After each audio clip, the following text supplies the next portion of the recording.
ఇంకా ముఖ్యమంత్రి గారు నిన్న మీరు చూశారు, ఆయన నియోజకవర్గం లగిచెర్లలో అది ఫార్మా సిటీ కాదు, అది ఇండస్ట్రియల్ ఎస్టేట్ అని మాట మార్చిండు. అబద్ధమాడడానికి సిగ్గుండాలి. నువ్వు ఇచ్చిన గెజిట్ నోటిఫికేషన్లో ఏముంది? జూలై 2024 19 జూలై 2024 నాడు లగిచెర్ల ప్రాంతంలో ఫార్మా సిటీ ఏర్పాటు చేస్తూ నీ ప్రభుత్వం గెజిట్ ఇచ్చింది. నువ్వేమో ప్రజలు తిరగబడితే ఇప్పుడు మెల్లగా మాట మార్చి లేలే అది ఇండస్ట్రియల్ ఎస్టేట్ అని మాట్లాడుతున్నావు. నువ్వు చూసుకో ఒకసారి, నువ్వు ఇచ్చిన గెజిట్ 19 జూలై 2024 నాడు ఫార్మా సిటీ ఏర్పాటు చేస్తున్నట్టు నువ్వు గెజిట్ ఇచ్చినావు.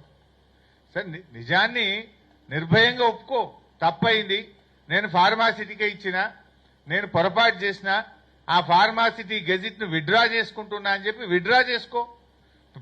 తప్పును బహిరంగంగా ఒప్పుకుంటే ప్రజలు క్షమిస్తారు, బుకాయిస్తే ప్రజలు క్షమించరు. నువ్వు బుకాయించే ప్రయత్నం చేస్తున్నావు.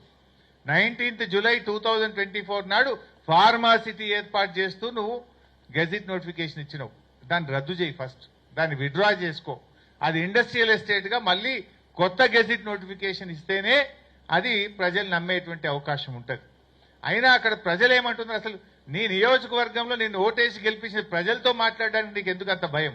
వెళ్ళు, ఆ గ్రామానికి వెళ్ళు, ఆ ప్రజలతో కూర్చో, ఆ ప్రజలతో కూర్చొని మాట్లాడు. పోలీసులను హంగు ఆర్భాటాలు లేకుండా ఆ ప్రజల దగ్గరికి వెళ్ళు, ఆ ప్రజలతో కూర్చొని మాట్లాడి వాళ్ళ సమస్యని పరిష్కరించు. కానీ పోలీసులను ఉపయోగించో, అక్రమ కేసులు పెట్టో నువ్వు బెదిరిస్తే నడవదు.